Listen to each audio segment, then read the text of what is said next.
Bonsoir frères et sœurs, chers téléspectateurs. Moi c'est le frère d'Henri. Une fois de plus, on vient, c'est pour vous apporter la parole de Jésus-Christ de Nazareth. Et je ne suis pas seul, je suis accompagné de mon frère, comme vous pouvez le voir. Présente-toi frère. Bonjour à tous, chers téléspectateurs. Moi je suis le frère Victor. Comme il a dit, Amen. nous sommes là pour prêcher la parole de Dieu. Amen. Comme le Seigneur nous recommande toujours, avant de faire toute chose, nous devons d'abord remettre entre ses mains afin qu'il puisse nous conduire. Si le frère peut nous conduire dans la prière.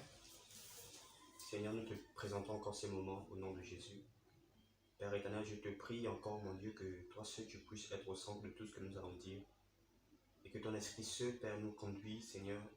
Père, je prie que tu puisses mettre les paroles dans nos bouches, Père, afin que ce que nous allons dire, que cela ne vienne pas de nous, mais que cela soit tes paroles et que ça touche plusieurs téléspectateurs, mon Dieu, qui vont regarder cette vidéo. Au nom de Jésus que nous avons prié. Amen. Amen. Amen. Amen. Frère, aujourd'hui nous allons parler d'un thème un peu assez vaste, assez compliqué. Aujourd'hui nous allons parler de la tentation. D'accord. Selon le Saint-Esprit, de la manière que le Saint-Esprit va nous conduire. Frère, selon toi, c'est quoi la tentation? Bon, la tentation, déjà, c'est être tenté sur quelque chose, Amen. premièrement. Amen. Voilà. Être tenté sur quelque chose et ça vient sur soi-même en fait. Si tu cèdes à la tentation, Amen. ou bien tu te retiens. C'est selon ma définition, selon ma compréhension, la tentation. Et il y a tellement d'exemples, tellement de personnes dans la Bible qui ont été tentées. Amen. Et comme depuis la création, Adam et Ève dans le jardin, bien sûr, nous remarquons que lorsque le serpent est venu séduire Ève, il est venu là, je ne sais pas si on peut lire, Amen. Genèse chapitre 3. Genèse 3, un instant. C'est une histoire qu'on connaît depuis le jardin d'Éden, lorsque le serpent est venu séduire Ève. Genèse chapitre 3, à partir du premier verset. Amen. Je peux lire? Vas-y, frère. Genèse 3, à partir du premier verset. Le serpent était le plus rusé de tous les animaux des champs que l'Éternel Dieu avait fait. Il dit à la femme, Dieu a-t-il réellement dit, vous ne mangerez pas de tous les arbres du jardin? 2. La femme répondit au serpent, nous mangeons du fruit des arbres du jardin. 3. Mais quant au fruit de l'arbre qui est au milieu du jardin, Dieu a dit, vous ne mangerez point et vous n'y toucherez point, de peur que vous ne mouriez. 4. Alors le serpent dit à la femme, vous ne mourrez point. Mais Dieu sait, 5. Mais Dieu sait que le jour où vous en mangerez, vos yeux s'ouvriront et que vous serez comme des dieux, connaissant le bien et le mal. Amen de Dieu. Dans Genèse 3, à partir du chapitre 3. À partir du premier verset. À partir du premier verset, pardon. Le serpent était le plus rusé de tous les animaux des champs que l'Éternel Dieu avait fait. Il dit à la femme, Dieu a-t-il réellement dit, vous ne mangerez pas de tous les arbres du jardin? 2. La femme répondit au serpent, nous mangeons du fruit des arbres du jardin. 3. Mais quant au fruit de l'arbre qui est au milieu du jardin, Dieu a dit, vous n'en mangerez point, et vous n'y toucherez point, de peur que vous ne mouriez. 4. Alors le serpent dit à la femme, vous ne mourrez point. 5. Mais Dieu sait que le jour où vous en mangerez, vos yeux s'ouvriront, et que vous serez comme des dieux connaissant le bien et le mal. Amen. 6. La femme vit que l'arbre était bon à manger et agréable à la vue, et qu'il était précieux pour ouvrir l'intelligence. Elle prit de son fruit et en mangea. Elle en donna aussi à son mari qui était auprès d'elle, et il en mangea. Amen. Amen. Voilà, on connaît l'histoire, c'est Ève qui a été tentée lorsque le serpent est venu. Frère, ici on voit que le serpent est venu avec une ruse vraiment pas possible. Amen. Il est arrivé là, il a dit, est-ce que Dieu a réellement dit? Et vraiment, il y a des fois où vraiment il y a des questions, bien il y a des choses qu'on nous dit qui remettent le foi en cause en fait. Amen. Et le diable, il a posé la question, Dieu a réellement dit? Et la femme s'est dit, ah, mais attends, je paraphrase. Ah, mais est-ce que il n'a pas aussi raison, le diable? Est-ce que Dieu a réellement dit ça? Et nous voyons au verset 6, la femme vit que l'arbre était bon à manger, agréable à la vue. Elle a cédé à la tentation en fait. Elle a cédé. Précieux pour ouvrir l'intelligence, elle prit de son fruit et en mangea. Elle donna aussi à son mari qui était auprès d'elle et ils en mangèrent. Donc la femme a été séduite et elle a cédé simplement. Amen. Et pourtant, elle avait le choix, frère. Comme Dieu dit dans Deutéronome là-bas, qu'il a mis le bien et le mal devant nous. Amen. Mais il nous propose encore le bien. Parce qu'il connaît que si on choisit le bien, on aura la vie éternelle en fait. Amen. Depuis la création, frère, Dieu nous demande de faire toujours un choix. Et pour ce passage-là, il y a beaucoup de personnes qui se demandent, mais, et pourtant Dieu est Dieu, pourquoi il n'a pas interdit à la femme, mais ne prends pas ça? Hein, frère, tu t'es jamais posé cette question? Mais déjà, frère, par rapport à ce que le frère vient de noter, il faut comprendre que Dieu lui-même au départ, il ne nous a pas créés comme des robots. Voilà. Amen. Parce que si on était des automates, je pense qu'il y a beaucoup de choses que l'homme est en train de vivre ou de faire aujourd'hui qui n'allaient jamais arriver. Ouais. Parce que si Dieu a je peux dire quoi? Dieu est notre maître à nous tous. Mais c'est comme tu as cité le livre de ton nom, qu'il nous a laissé la liberté de choisir.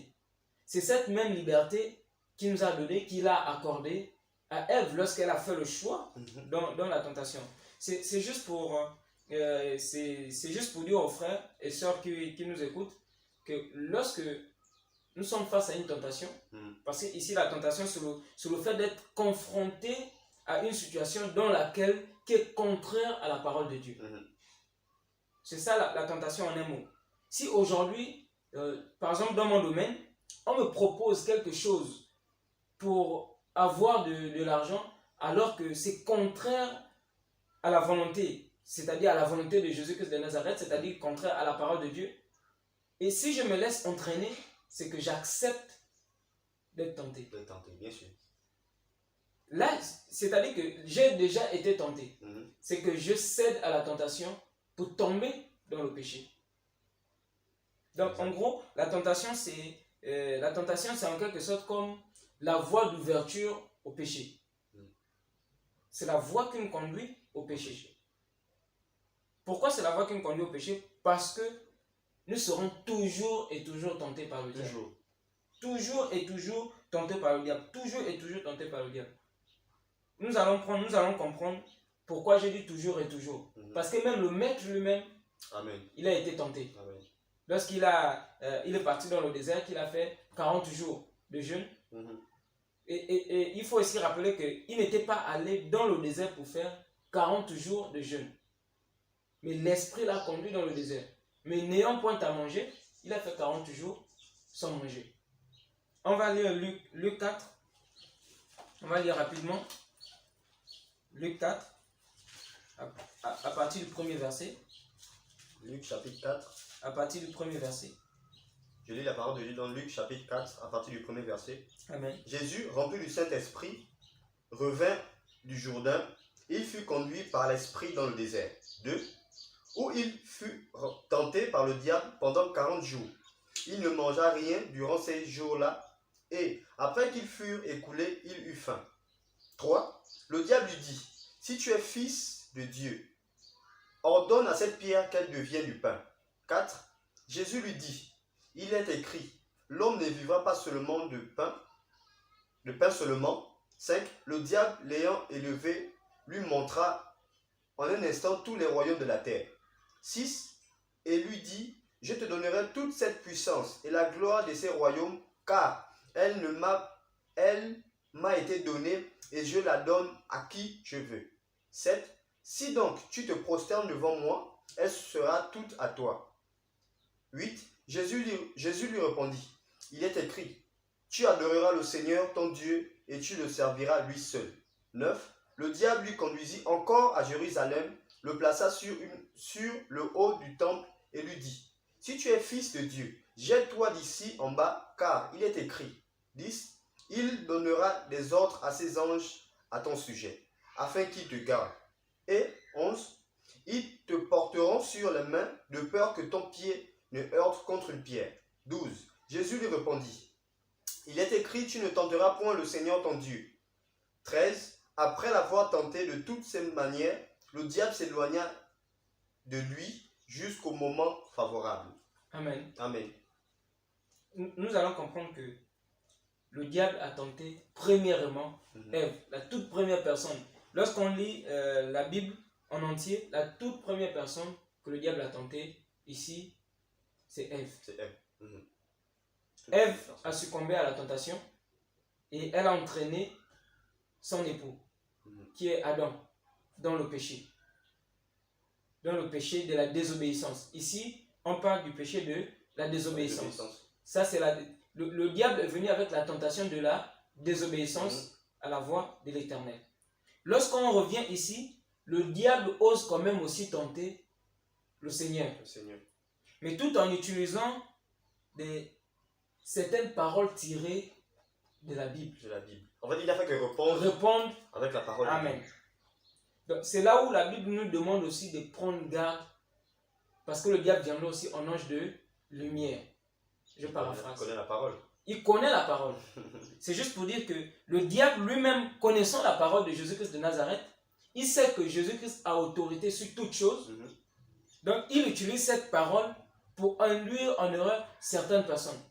Voici pourquoi lorsque le diable vient, il dit ordonne, parce qu'il sait que Jésus-Christ a l'autorité d'ordonner même à une pierre de devenir du pain. Il dit ordonne à ce que cette pierre devienne du pain.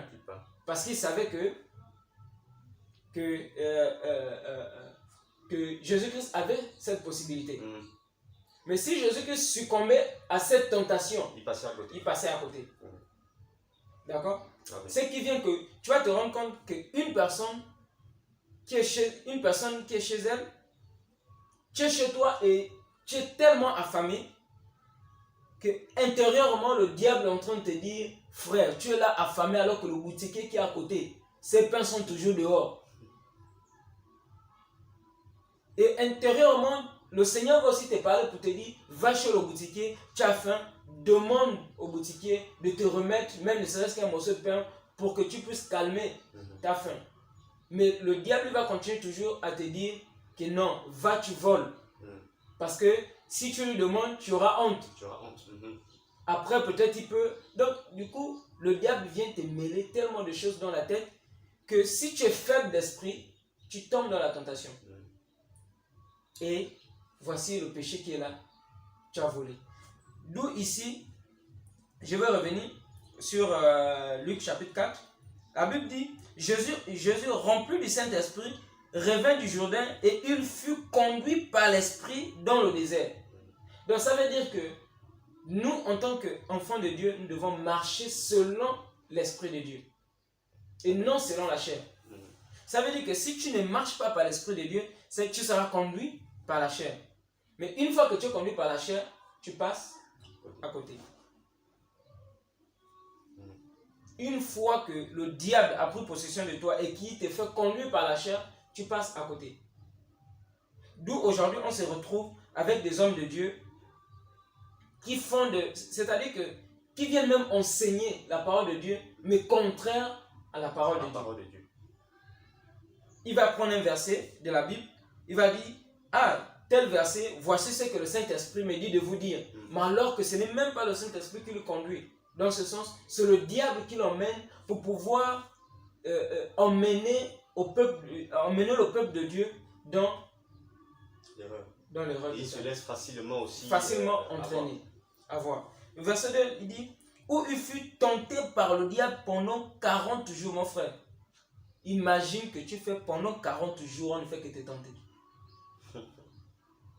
C'est-à-dire que si tu n'es pas conduit par l'Esprit de Dieu, c'est pas possible que tu puisses supporter la tentation pendant 40 jours. 40 jours, frère. Tu ne manges rien. Tu ne manges pas. Mais pendant 40 jours. Et ce qu'on doit aussi faire comprendre aux frères, que connaître la parole de Dieu, C'est très important. c'est très important.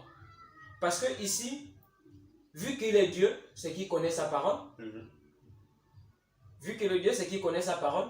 Donc, il n'a fait que répliquer avec le diable selon ce qui est écrit. Mhm. Et non selon la chair. Et non, parce qu'il y a certaines personnes qui vont te dire, moi de mon côté, c'est que même si une tentation vient, je me connais. Mhm. Je peux supporter. Mhm. Je me connais, je peux supporter. Je me connais, je peux supporter.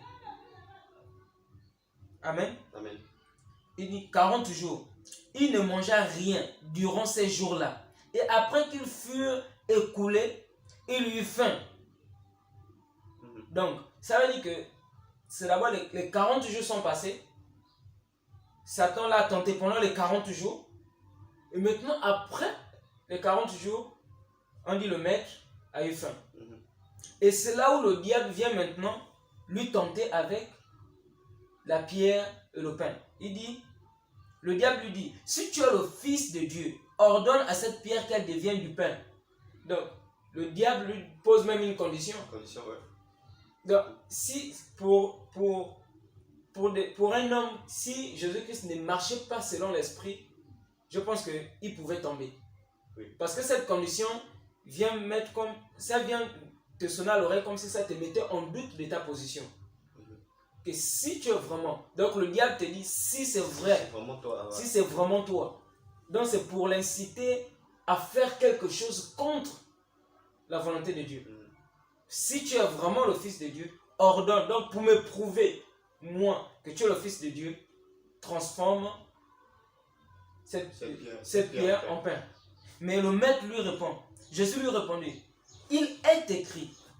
Il n'a pas dit je dis. Je dis. Mhm. Il a dit il est écrit que l'homme, c'est où? Excuse-moi frère, l'homme ne vivra pas de pain seulement. Ce n'est que ce que le Seigneur a répondu. Mhm. L'homme ne vivra pas de pain seulement. Et après, le diable, l'ayant élevé, lui montra en un instant,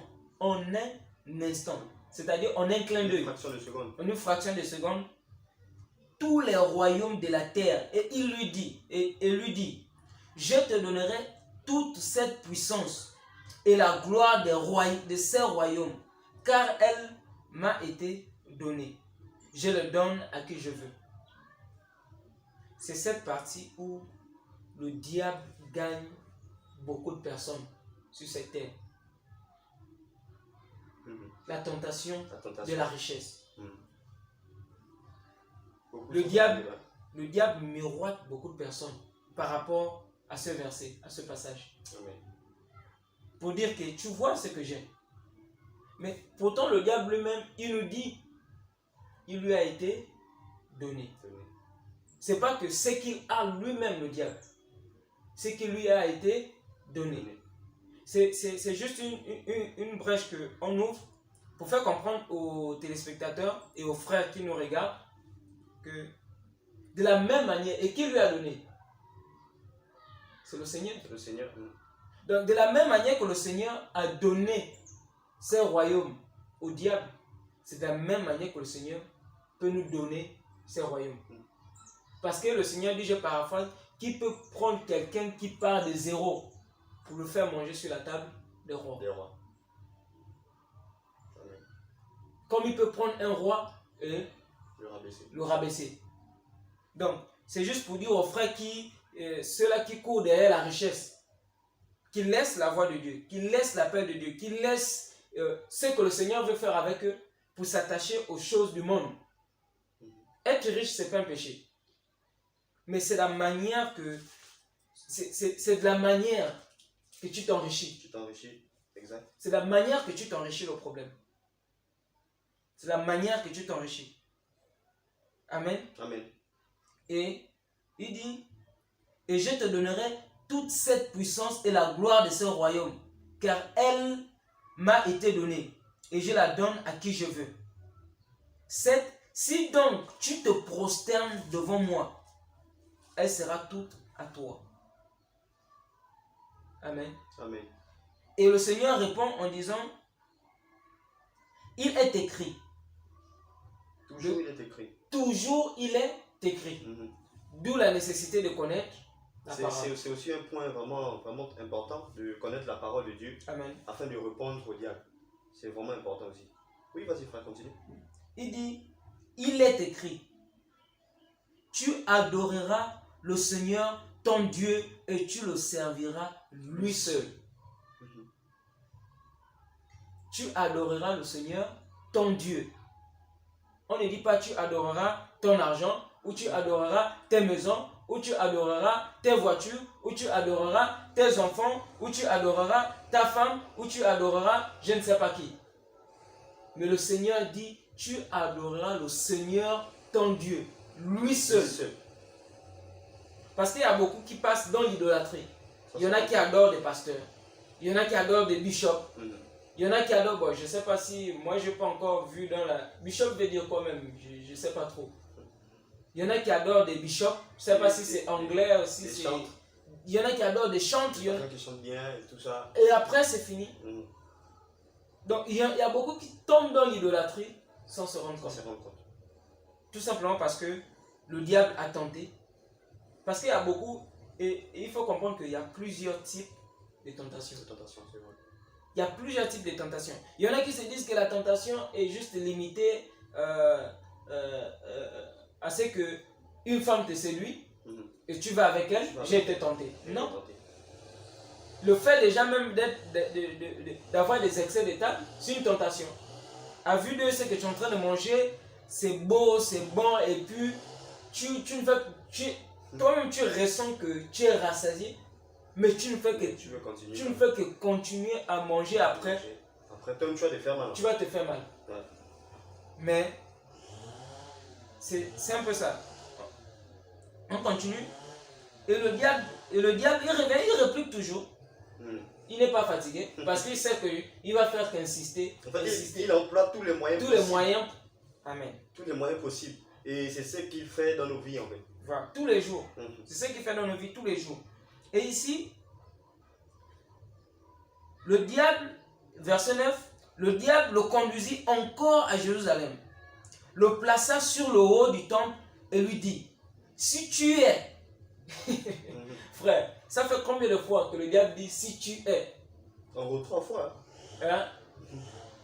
Si tu es, c'est là où je peux dire que tu vas voir un pasteur, il est en train de prier. Il passe le temps tellement à guérir, à faire du bien. Mais à la fin, il croit que c'est lui qui fait du bien. Il est en train d'être séduit. Il est en train d'être séduit. À la fin, il s'est dit que c'est lui qui fait du bien. Au point où on se retrouve, c'est vraiment compliqué. Tu vas voir une brebis de Jésus-Christ va prier au nom d'un pasteur, au nom d'un soi-disant bishop. Et tu vas maintenant plaquer dans ta maison le visage de ce bishop-là. C'est-à-dire que dans ta maison, même ta propre photo n'est pas plaquée au mur. Mais c'est le visage de ce bishop-là qui est plaqué au mur. Parce que quand tu as été séduit, et le message de Jésus-Christ te séduit, mais tu te fais séduire par l'homme. Le message de Jésus-Christ t'a fait du bien par cet homme, au lieu que tu t'attaches à Jésus-Christ de Nazareth, c'est à cet homme que tu t'attaches. Mais c'est à cet homme que tu t'attaches. Tu fais déjà de cet homme ton Dieu. C'est pour dire que tout ce que nous vivons aujourd'hui, tout péché que l'homme vit sur cette terre, part de la tentation. Tout part de la tentation. Amen. Tout part de la tentation. Si tu n'es pas tenté, tu ne peux pas tomber. Mais là aussi, il faut avoir l'esprit, le discernement. Comme Dieu nous demande d'avoir le discernement des esprits. Parce que tu peux être emmené à faire quelque chose, tu vas dire non, c'est le Seigneur qui m'a conduit à faire ça. Mais alors que le Seigneur n'a rien à y voir là-dedans. Le Seigneur ne sait même pas qui. C'est-à-dire que même, il y en a qui se disent être appelés de Dieu. Mais alors que Dieu ne l'a même pas appelé. Il ne l'a pas appelé. Mais c'est juste que le diable l'a appelé à le servir, mais tout en parlant de Jésus-Christ de Nazareth. Pour conduire les brebis de Dieu en enfer. D'où ici, il faut connaître la parole. La parole, très important. Ici, je vais poursuivre, frère. le diable le conduisit encore à Jérusalem, le plaça sur le haut du temple et lui dit, si tu es le Fils de Dieu, si tu es le Fils de Dieu, pardon, excuse-moi frère, si tu es le Fils de Dieu, jette-toi d'ici en bas, car il est écrit, il donnera des ordres à ses anges à ton sujet, afin qu'ils te gardent. Amen. Amen. Afin qu'ils te gardent, et ils te porteront sur les mains de peur que ton pied ne heurte contre une pierre. Donc, le diable, pour tenter le Seigneur là, il met une condition et il fait intervenir la parole de Jésus-Christ de Nazareth. Amen. Amen. Il fait intervenir deux choses. Il fait intervenir la parole de Jésus-Christ de Nazareth et il fait aussi intervenir une condition. Il revient encore à dire au Seigneur, si tu es le Fils de Dieu, jette-toi. Car il est écrit.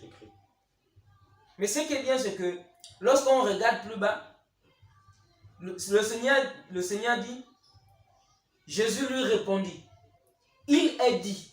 Il est dit. Ici, il faut comprendre que quand il dit il est dit, c'est comme dit il est écrit. Comme dire au diable, il est aussi. Il est aussi écrit, ouais. Il est aussi écrit, tu ne tenteras point le Seigneur ton Dieu. Tu ne tenteras point le Seigneur ton Dieu. Le diable, après avoir compris que il ne peut pas, il n'a pas accès. Il n'a pas accès. Qu'est-ce qu'il a fait? Il a capturé. Il est parti. C'est là, ça intervient au verset 13, il dit, après tenter de toutes ces manières, le diable s'éloigna de lui jusqu'à un moment favorable. C'est pour dire que le diable, tous les jours de notre vie, il va toujours nous tenter. Il va toujours nous tenter. Dieu va toujours nous tenter jusqu'à la... C'est-à-dire que jusqu'à ce que tu partes de cette terre, le diable va toujours tenter. Chaque jour. Parce que ce qu'il veut, c'est que... Ce qu'il veut, c'est gagner le plus des âmes possible pour mener en enfer. Il sait que lui, il est déjà perdu, mais pour ne pas se perdre, il veut toujours continuer à emmener les âmes en enfer. Amen. Amen. Je ne sais pas si le frère a quelque chose à dire Oui, frère. par rapport à ce passage de Luc 4. Oui, c'est par rapport au... Moi, c'est plus le dernier verset qui m'a vraiment interpellé. Amen. Après l'avoir tenté de toutes ces manières, le diable s'éloigna de lui jusqu'à un moment favorable. C'est-à-dire que le diable va tellement nous tenter qu'à chaque fois, il va venir avec plus d'efforts. C'est comme lorsqu'une personne est possédée. Lorsque ce démon part, il reviendra avec 7 autres démons. Amen. Et lorsqu'il va revenir, il va voir s'il y a encore une porte ouverte ou pas. Amen. Le diable est comme ça en fait. Et j'aimerais un peu évoquer un sujet vraiment qui est sensible. C'est pour les enfants de Dieu qui ont tendance à prendre ce verset qui dit que la chair est faible mais l'esprit est disposé. Dans Matthieu 26 là-bas, frère. Allons-y. Dans Matthieu 26. Il faut comprendre que... Il faut remarquer que la plupart des personnes qui disent que la chair est faible, c'est souvent pour justifier leur péché. Amen. Le plus souvent, c'est juste pour justifier le péché. Et quand il se retrouve face à une personne qui lui sort la parole véritable de Jésus-Christ de Nazareth, il est obligé de dire que la chair est faible. Oh, mais la chair est faible. La chair est faible. Est-ce que toi, tu n'as jamais péché? C'est-à-dire, il te ramène à te remettre en question. Sur ta foi, bien sûr. Parce que quand quelqu'un te dit, tu n'as jamais péché, c'est pour en quelque sorte te faire revivre le péché. Peut-être que c'est un péché similaire que tu avais fait auparavant, que tu es en train de prêcher l'autre dessus, et il va te mettre dans cette condition-là en disant que toi-même tu n'as jamais péché. Ou bien tu n'as jamais fait ça. C'est en quelque sorte pour justifier son péché. Enfin, Matthieu 26, le verset 41.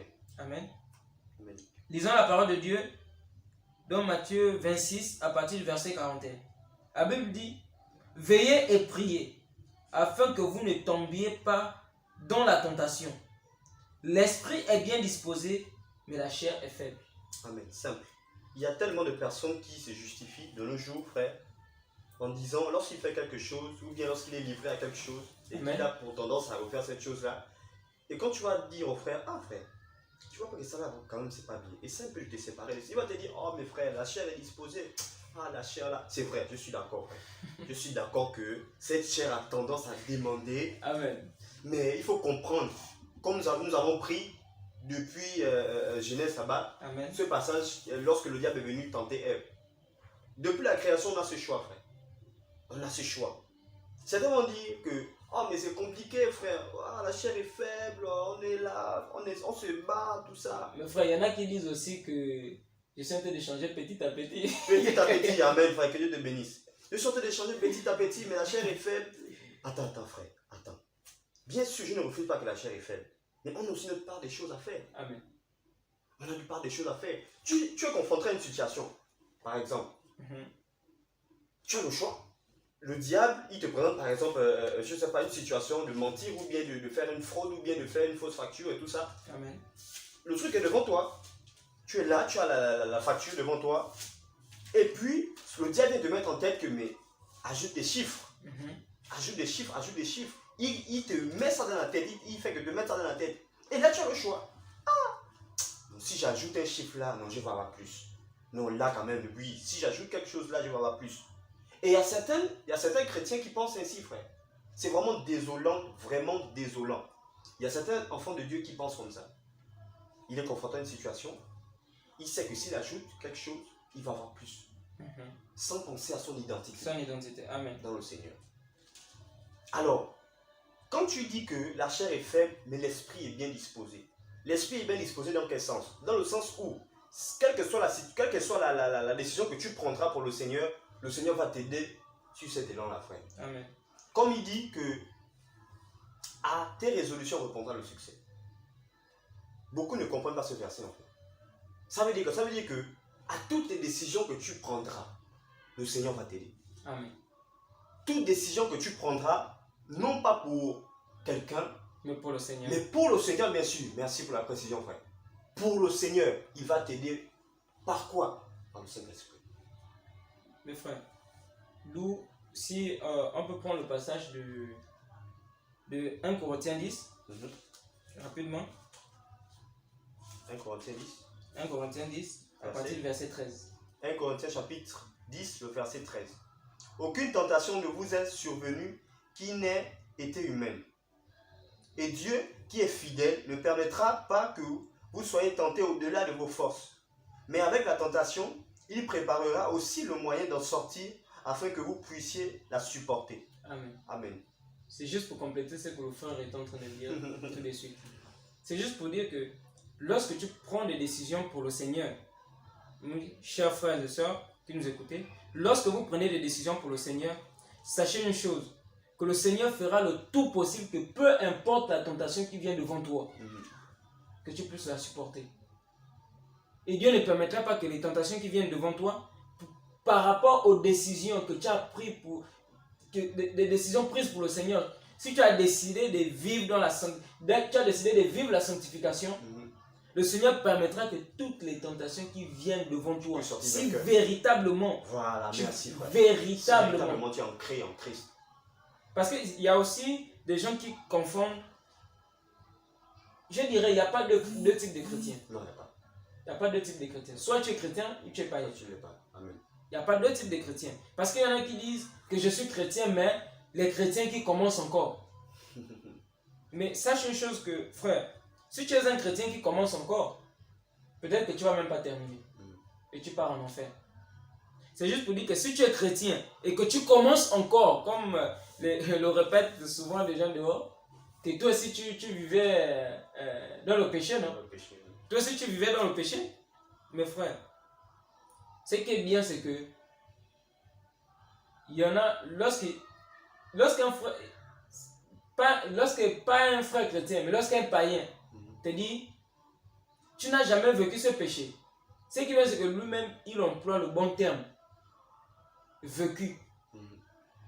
Pas que tu vis. Vécu. Donc ça veut dire que, voici pourquoi le Seigneur dit, lorsque on vient à lui, on est une nouvelle créature. Amen. toute chose devient nouvelle. Donc, nous devons prendre cette identité-là de Christ. Parce que Christ, il est mort à la croix, ce n'est pas pour blaguer. Ce n'est pas parce qu'il n'avait rien à faire. Ce n'est pas parce que le Seigneur s'ennuyait sur son trône et puis il a dit, bon, j'ai fait un tour sur terre, je vais aller me balader, je vais aller me faire torturer, je vais me faire crucifier. Non. Si le Seigneur l'a fait, c'est parce que il voulait gagner des âmes. Si le Seigneur l'a fait, c'est parce que il savait que c'est par lui. Parce que beaucoup devaient périr. Mais il nous fallait un avocat. Il nous fallait une personne qui va plaider auprès du Père pour nous. Le nom par lequel, si nous croyons véritablement et sincèrement, en esprit et en vérité, que c'est par cette personne que nous aurons la vie éternelle. C'est juste pour dire aux frères et sœurs que la vie éternelle, ce n'est pas une blague. Parce que certains, tu vas voir des personnes, on les appelle, je peux dire, on les appelle comment, des athées. Des athées. Pour eux, Dieu n'existe pas. Ils vont vous parler de boomerang, et ils vont vous convaincre. C'est né de... Est-ce qu'on est d'abord... Non, honnêtement, intelligemment, avec nos têtes, pensez-vous qu'une molécule de rien du tout va créer tous ces êtres sur la terre? Mais non, c'est qu'il devait juste avoir une seule race sur la terre. Il ne devait pas avoir des animaux, il ne devait pas avoir des oiseaux, il ne devait pas avoir des poissons, il ne devait pas avoir des... C'est-à-dire qu'il ne devait pas avoir tout ce qui existe sur cette terre. Il ne devait pas avoir le soleil, la lune, le temps chaud, le temps froid, la pluie.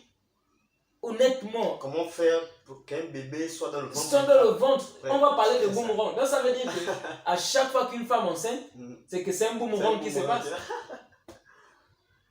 Mais bon, puisqu'on lui dit c'est le boomerang, donc ça veut dire que si c'était le boomerang, tout le monde n'allait pas naître d'une femme, mais allait naître directement de la terre. Puisqu'on dit c'est un boomerang, c'est que tous les jours, il devait avoir quelqu'un qui devait naître de la terre. Donc, à un moment, il faudrait d'abord que l'on comprenne d'abord la réalité qui est là. C'est pour ça que la Bible dit, mon peuple périt faute de connaissance. C'est pour ça que le Seigneur nous emmène à méditer jour et nuit sa parole. Jour et nuit sa parole. Il y en a qui vont te dire, est-ce que c'est possible de méditer jour et nuit? Mais lorsqu'on parle de jour et nuit, on ne parle pas de toute la journée et toute la nuit, pendant toute ta vie. Mais il y en a qui peuvent le faire. Pendant toute une semaine, jour et nuit, il est sur sa parole. Là, c'est maintenant, ça dépend de l'engagement que tu as avec le Seigneur. Si tu as décidé de dire, oui Seigneur, je vais te servir. Parce qu'il y a plusieurs manières de servir le Seigneur. Il y a plusieurs manières de servir le Seigneur. Mais laissez-moi vous dire, frères et sœurs, que nous allons toujours vivre la tentation tous les jours. Laissez-moi vous dire que les critiques, c'est aussi une tentation. Les murmures, c'est une tentation. L'idolâtrie, c'est une tentation. Parce qu'un frère, tu es pour toi assis à la maison, tu as fini de méditer, tout de suite, un frère te retrouve. Et il commence à discuter. Voilà. Discuter. Vous allez évoquer tellement de points que vous n'allez pas vous rendre compte que là, vous êtes déjà séduit. Amen. C'est ça. Que vous êtes déjà, même pas seulement séduit, que vous avez été séduit et que vous êtes déjà dans le péché. Dans le péché, amen. Parce que l'autre va venir, une fois qu'il commence les critiques, tu peux lui dire, non mon frère, pour l'amour de Christ. Amen. Mais le couloir là où nous souhaitons aller, ce n'est pas bien. Ce n'est pas bien. En fait, pour donner ce genre de... Ce n'est pas pour te couper, frère. Pour donner ce genre de conseils, là, il faut marcher selon l'amour avec le Seigneur. Amen. Pour être capable de dire à ton frère que, ah frère, c'est qu'on est en train de faire là, ce n'est pas bien. Amen. Déjà, il faut marcher avec cet amour-là, vraiment véritable. Que, ah frère, ce qu'on a fait là, non. Ce que nous sommes en train de faire là, ce n'est pas du tout bien. C'est pas du tout bien. Et Amen. aussitôt, on arrête. Soit pendant ou bien après. Après. Amen. Ouais. Mais il y a une chose, frère. Il faut ajouter qu'il ne faut pas attendre d'abord, après, attendre critiquer ou murmurer pour après conseiller. Oui, c'est ça aussi. Le Seigneur pouvait me faire comprendre que ça ne sert à rien de perdre du temps à murmurer ou à critiquer si à la fin, tu n'as rien à gagner. Tu n'as rien à gagner. C'est ça. Parce qu'à la fin, on ne gagne absolument rien du tout. Rien du tout. Tu as fini de murmurer, tu as fini de critiquer. À la fin, tu es là, dans ton péché, bien assis, tranquille. Tu es tout content parce que tu as parlé du mal de X ou Y. Je crois que ça remonte à 2 jours. J'ai discuté avec un frère, chez le frère, et je pouvais dire que en assemblée, on a un problème, c'est qu'on est des hypocrites. On aime critiquer, et il pouvait me rappeler que j'espère que tu te retrouves. À un moment, j'ai dit oui, je me retrouve, parce que j'ai dû participer aux critiques sans me rendre compte que j'étais en train de critiquer. Je me disais que j'étais en train en quelque sorte, de porter de l'observation sur un fait, mais sans me rendre compte que j'étais en train de critiquer. En quelque sorte, tu pensais bien faire, mais alors que j'étais à côté. D'accord. C'est juste pour dire que nous devons discerner les choses. Et nous devons marcher selon le Seigneur, marcher selon le Saint-Esprit. Tout de suite, lorsque tu es séduit, une fois que tu es séduit c'est-à-dire que par la tentation de quelque chose, mais quand tu marches avec le Saint-Esprit va te rappeler que là où tu es en train d'aller, c'est pas bien. C'est pas bien, c'est pas le Seigneur. Là où tu es en train de rentrer, le chemin dans lequel tu es en train de t'aventurer, le Seigneur n'est plus avec toi. Parce que le Seigneur dit, là où il y a 2 ou 3 personnes rassemblées en son nom, il est parmi. Mais mon frère, ma soeur, quand tu te rassembles avec les autres pour parler d'un frère, mais là aussi il faut parler du frère. C'est peut-être le frère a une situation, vous vous rassemblez pour dire, ah, voici la situation du frère, essayons de voir comment on peut trouver la solution. Ça, c'est pas un péché. Ouais. Mais commencez déjà à dire, ah, le frère là, il est comme ça, il n'est pas bien, il fait ça. Vous commencez à... C'est-à-dire que tout de suite, toi, ayant l'Esprit de Dieu, le Seigneur va déjà te réprimander à l'instant. En fait, ça va pas du... C'est tout de suite. C'est tout de suite. Le Seigneur va te dire que, fils, je t'ai pas appelé pour ça. Mais on a tendance à étouffer la voix de Dieu, frère. On a tendance à étouffer la voix. Parfois, lorsqu'on se lance sur quelque chose, Amen. Déjà, Dieu t'a déjà montré que c'est pas bien. Mais on se lance dans la chose. Parce que quoi? On n'a pas saisi ce que Dieu a dit au départ. Je ne sais pas si tu me comprends, frère. Je te comprends, frère. Là, je peux dire c'est parce que nous n'avons pas le discernement. Voilà. On n'arrive pas à discerner la voix de Dieu et la voix du diable. Mais là aussi, c'est un manque de communion avec le Seigneur.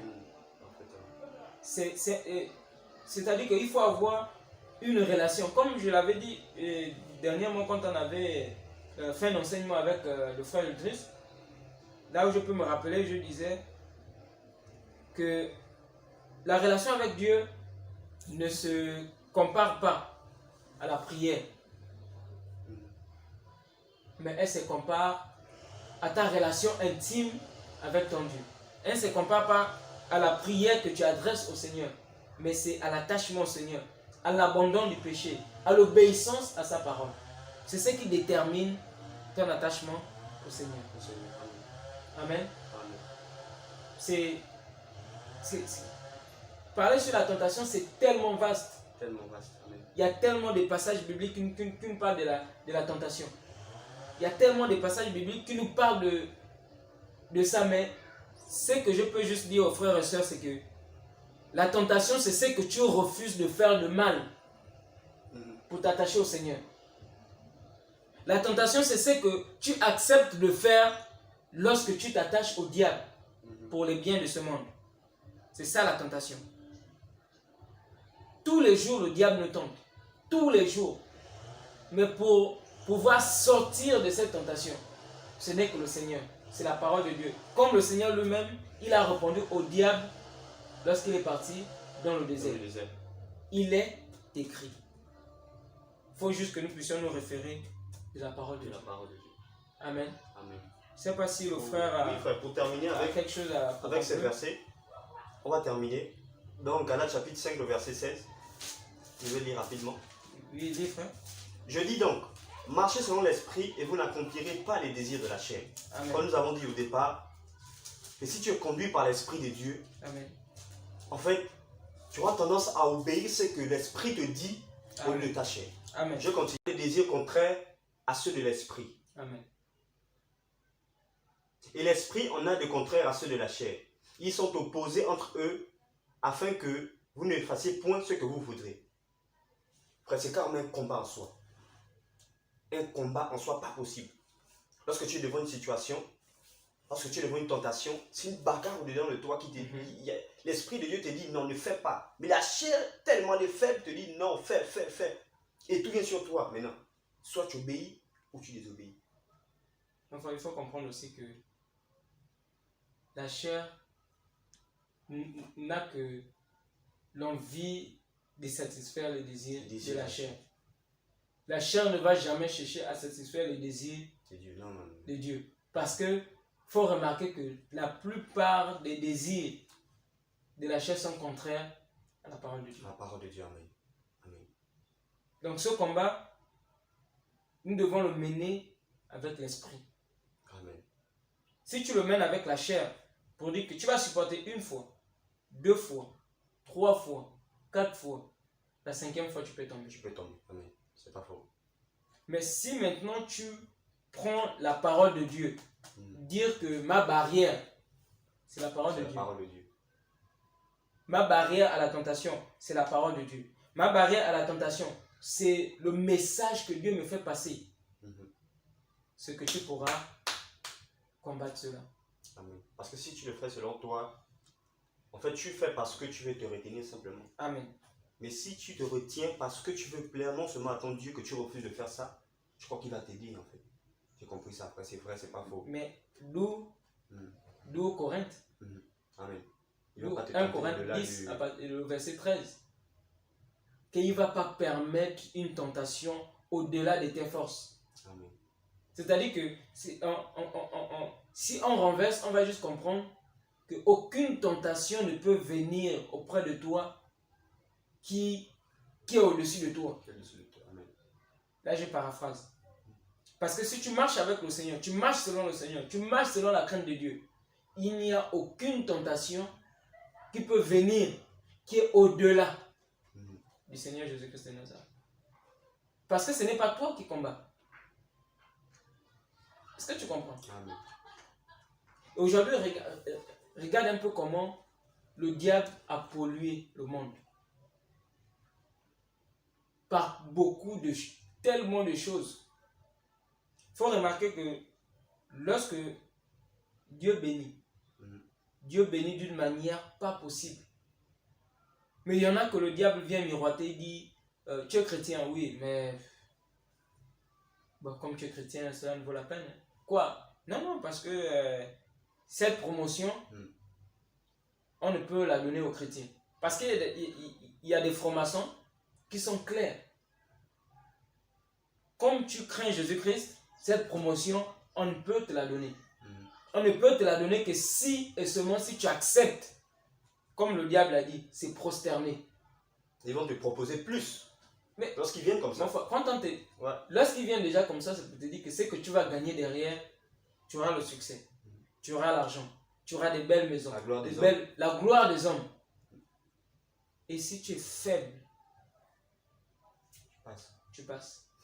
Si tu es faible, tu passes. Mais là aussi, si tu es attaché au Seigneur, le Seigneur va limiter cette tentation. Mais c'est comme le Seigneur peut aussi accentuer cette tentation pour voir ta réaction. Mais il va, comme lui-même il a dit, comme il reste sur sa parole, il va la limiter au point où tu sois capable de résister.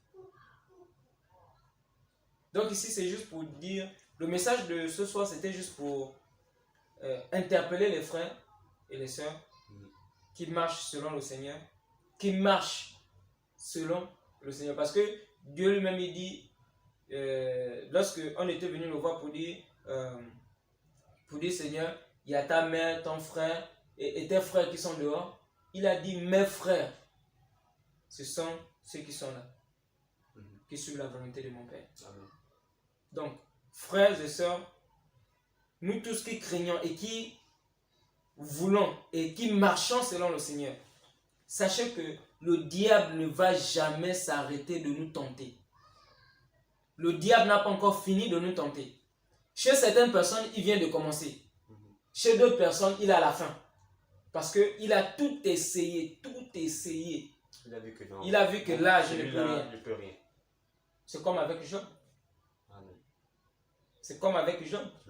On a tout fait. On a dit Job. On a tenté Job. Le diable a tenté Job de plusieurs manières possibles.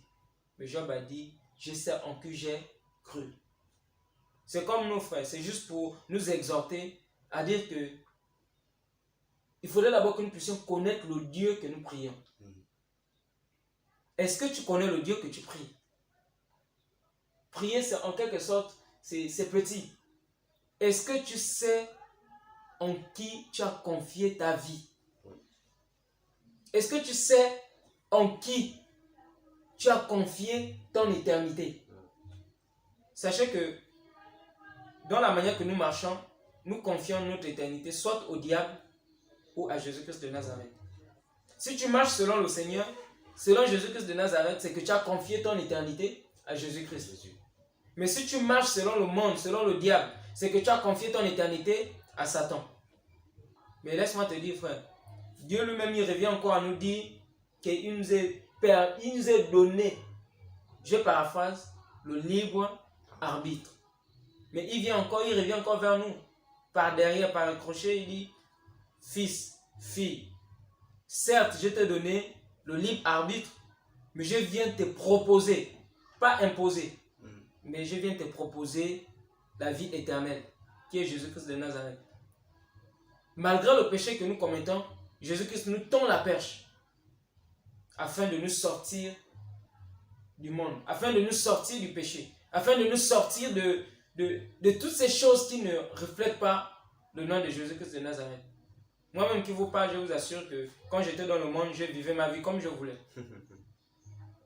Comme je voulais. Et déjà même, pour moi-même, quand pour la toute première fois que j'ai accepté Christ, entre guillemets, là, moi-même aujourd'hui, je sais que je n'avais pas encore accepté Christ.